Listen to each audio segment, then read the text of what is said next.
शिव जी के 12 ज्योतिर्लिंग अवतारों का सविस्तर वर्णन। नंदीश्वर कहते हैं, मुने, अब तुम सर्वव्यापी भगवान शंकर के 12 अन्य ज्योतिर्लिंग स्वरूपी अवतारों का वर्णन श्रवण करो, जो अनेक प्रकार के मंगल करने वाले हैं। उनके नाम हैं सौराष्ट्र में सोमनाथ, श्रीशैल पर मल्लिकार्जुन, उज्जैनी में महाकाल, ओमकार में अमरेश्वर, हिमालय पर केदार, डाकिनी में भीमशंकर, काशी में विश्वनाथ, गौतमी के तट पर त्रयंबकेश्वर, चिता भूमि में वैद्यनाथ, दारुकवन में नागेश्वर, सेतुबंध पर रामेश्वर और शिवालय में कुष्मेश्वर। मुने, परमात्मा शंभु के ये 12 अवतार हैं। ये दर्शन और स्पर्श करने से मनुष्यों को सब प्रकार का आनंद प्राप्त करते हैं। मुने, उनमें पहला अवतार सोमनाथ का है। यह चंद्रमा के दुख का विनाश करने वाला है। इसका पूजन करने से क्षय और कुष्ठ आदि रोगों का नाश हो जाता है। यह सोमेश्वर नामक शिवा अवतार सौराष्ट्र नामक पावन प्रदेश में लिंग रूप से स्थित है। पूर्व काल में चंद्रमा ने इनकी पूजा की थी। वहीं संपूर्ण पापों का विनाश करने वाला एक चंद्रकुंड है, जिसमें स्नान करने से बुद्धिमान मनुष्य संपूर्ण रोगों से मुक्त हो जाता है। परमात्मा शिव के सोमेश्वर नामक महालिंग का दर्शन करने से मनुष्य पापों से छूट जाता है और उसे भोग और मोक्ष सुलभ हो जाते हैं। तात शंकर जी का मल्लिकार्जुन नामक दूसरा अवतार श्रीशैल पर हुआ। वह भक्तों को अभीष्ट फल प्रदान करने वाला है। मुने, भगवान शिव परम प्रसन्नता पूर्वक अपने निवास भूत कैलाश गिरी से लिंग रूप में श्रीशैल पर पधारे थे। पुत्र प्राप्ति के लिए इसकी स्तुति की जाती है। मुने, यह जो दूसरा ज्योतिर्लिंग है, वह दर्शन और पूजन करने से महासुखकारक होता है और अंत में मुक्ति प्रदान करता है। इसमें तनिक भी संशय नहीं है। तात शंकर जी का महाकाल नामक तीसरा अवतार उज्जैनी नगरी में हुआ। वह अपने भक्तों की रक्षा करने वाला है। एक बार रत्नमाल निवासी दूषण नामक असुर, जो वैदिक धर्मों का विनाशक, विप्रद्रोही तथा सब कुछ नष्ट करने वाला था, उज्जैनी में जा पहुंचा। तब वेद नामक ब्राह्मण के पुत्र ने शिव जी का ध्यान किया। फिर तो शंकर जी ने तुरंत ही प्रकट होकर हुंकार द्वारा उस असुर को भस्म कर दिया। तत्पश्चात अपने भक्तों को सर्वथा पालन करने वाले शिव देवताओं के प्रार्थना करने पर महाकाल नामक ज्योतिर्लिंग स्वरूप में ही वहीं प्रतिष्ठित हो गए। इन महाकाल नामक लिंग का प्रयत्न पूर्वक दर्शन और पूजन करने से मनुष्य की सारी कामनाएं पूर्ण हो जाती हैं और अंत में उसे परम गति प्राप्त होती है। परम आत्मबल से संपन्न परमेश्वर शंभु ने भक्तों को अभीष्ट फल प्रदान करने वाला ओमकार नामक चौथा अवतार धारण किया। मुने, विंध्यगिरि ने भक्ति पूर्वक विधि विधान से शिव जी का पार्थिव लिंग स्थापित किया। उसी लिंग से विंध्य का मनोरथ पूर्ण करने वाले महादेव प्रकट हुए। तब देवताओं की प्रार्थना करने पर भुक्ति मुक्ति के प्रदाता भक्त वत्सल लिंग रूपी शंकर वहां 2 रूपों में विभक्त हो गए। मुनीश्वर, उनमें एक भाग ओमकार में ओमकारेश्वर नामक उत्तम लिंग के रूप में प्रतिष्ठित हुआ और दूसरा पार्थिव लिंग परमेश्वर नाम से प्रसिद्ध हुआ। मुनि, इन दोनों में से जिस किसी का भी दर्शन पूजन किया जाए, उसे भक्तों की अभिलाषा पूर्ण करने वाला समझना चाहिए। महामुनि, इस प्रकार मैंने इन दोनों महादिव्य ज्योतिर्लिंग का वर्णन सुना दिया। परमात्मा शिव के 5वें अवतार का नाम है केदारेश। वह केदार में ज्योतिर्लिंग रूप में स्थित है। मुने, वहां श्री हरि के जो नर नारायण नामक अवतार हैं, उनकी प्रार्थना करने पर शिव जी हिमगिरी के केदार शिखर पर स्थित हो गए। वे दोनों उस केदारेश्वर लिंग की नित्य पूजा करते हैं। वहां शंभु दर्शन और पूजन करने वाले भक्तों को अभीष्ट प्रदान करते हैं। तात सर्वेश्वर होते हुए भी शिव इस खंड के विशेष रूप से स्वामी हैं। शिव जी का यह अवतार संपूर्ण अभीष्टों को प्रदान करने वाला है। महाप्रभु शंभु के 6ठे अवतार का नाम है भीमशंकर। इस अवतार में उन्होंने बड़ी बड़ी लीलाएं की हैं और भीमासुर का विनाश किया है। कामरूप देश के अधिपति राजा सुदक्षिण शिव जी के भक्त थे। भीमासुर उन्हें पीड़ित कर रहा था। तब शंकर जी ने अपने भक्त को दुख देने वाले उस अद्भुत असुर का वध करके उनकी रक्षा की।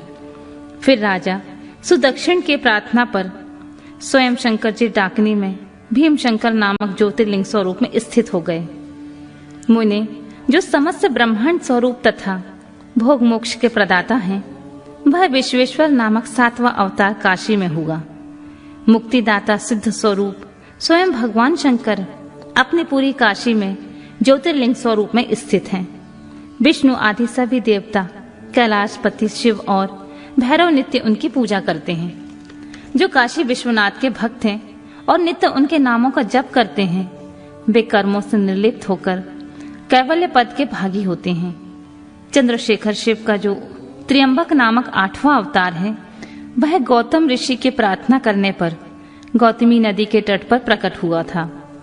गौतम की प्रार्थना से उन मुनि को प्रसन्न करने के लिए शंकर जी प्रेम पूर्वक ज्योतिर्लिंग स्वरूप में वहां अचल होकर स्थित हो गए।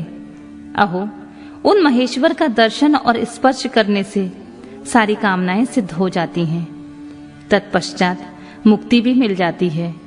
शिव जी के अनुग्रह से शंकर प्रिय परम पावनी गंगा गौतम के स्नेह बस वहां गौतमी नाम से प्रवाहित हुई। उनमें 9वां अवतार वैद्यनाथ नाम से प्रसिद्ध है। इस अवतार में बहुत सी विचित्र लीलाएं करने वाले भगवान शंकर रावण के लिए आविर्भूत हुए थे। उस समय रावण द्वारा अपने लाए जाने को ही कारण मानकर महेश्वर ज्योतिर्लिंग स्वरूप में चिता भूमि में प्रतिष्ठित हो गए। उस समय वे त्रिलोकी में वैद्यनाथेश्वर नाम से विख्यात हुए। वे भक्ति पूर्वक दर्शन और पूजन करने वाले को भोग मोक्ष के प्रदाता हैं। जो लोग इन वैद्यनाथेश्वर शिव के महात्म को पढ़ते हैं अथवा सुनते हैं, उन्हें यह भुक्ति मुक्ति का भागी बना देता है। 10वां नागेश्वर अवतार कहलाता है। यह अपने भक्तों की रक्षा के लिए प्रादुर्भूत हुआ था। यह सदा दुष्टों को दंड देता है। इस अवतार में शिव जी ने दारुक नामक राक्षस को, जो धर्मघाती था, मारकर वैश्यों के स्वामी अपने सुप्रिय नामक भक्त की रक्षा की थी। तत्पश्चात बहुत सी लीलाएं करने वाले वे परात्पर प्रभु शंभु लोकों का उपकार करने के लिए अंबिका सहित ज्योतिर्लिंग स्वरूप में स्थित हो गए। मुने, नागेश्वर नामक उस ज्योतिर्लिंग का दर्शन तथा अर्चन करने से राशि के राशि महान पातक तुरंत विनष्ट हो जाते हैं। मुने, शिव जी का 11वां अवतार रामेश्वर अवतार कहलाता है। यह श्री रामचंद्र जी का प्रिय करने वाला है। उसे श्री राम ने ही स्थापित किया था। जिन भक्त वत्सल शंकर ने परम प्रसन्न होकर श्री राम को प्रेम पूर्वक विजय का वरदान दिया था, वे ही लिंग रूप में आविर्भूत हुए। मुने, तब श्री राम के अत्यंत प्रार्थना करने पर वे श्वेत बंधु पर ज्योतिर्लिंग स्वरूप में स्थित हो गए। उस समय श्री राम ने उनकी भली भांति सेवा पूजा की। रामेश्वर की अद्भुत महिमा की भूतल पर किसी से तुलना नहीं की जा सकती। यह सर्वदा भुक्ति मुक्ति की प्रदायिनी तथा भक्तों की कामना को पूर्ण करने वाली है। जो मनुष्य श्रद्धा पूर्वक रामेश्वर लिंग को गंगा जल से स्नान कराएगा, वह जीवन मुक्त ही है।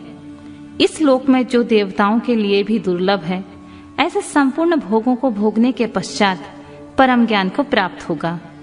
फिर उसे कैवल्य मोक्ष मिल जाएगा। घुष्मेश्वर अवतार शंकर जी का 12वां अवतार है।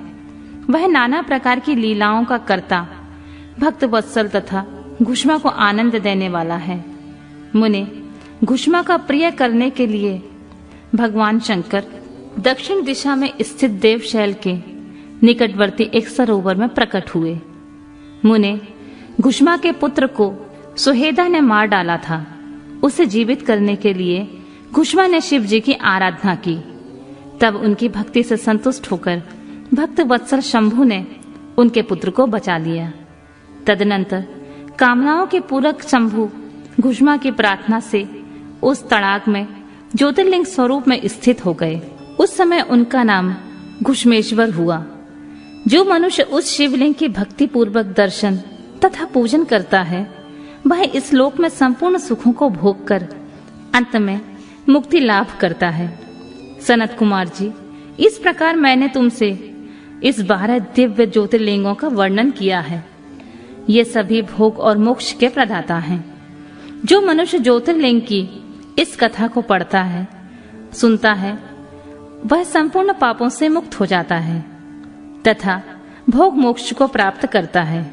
इस प्रकार मैंने इस शतरुद्र नाम की संहिता का वर्णन कर दिया। यह शिव के 100 अवतारों की उत्तम कीर्ति से संपन्न तथा संपूर्ण अभीष्ट फलों को देने वाली है।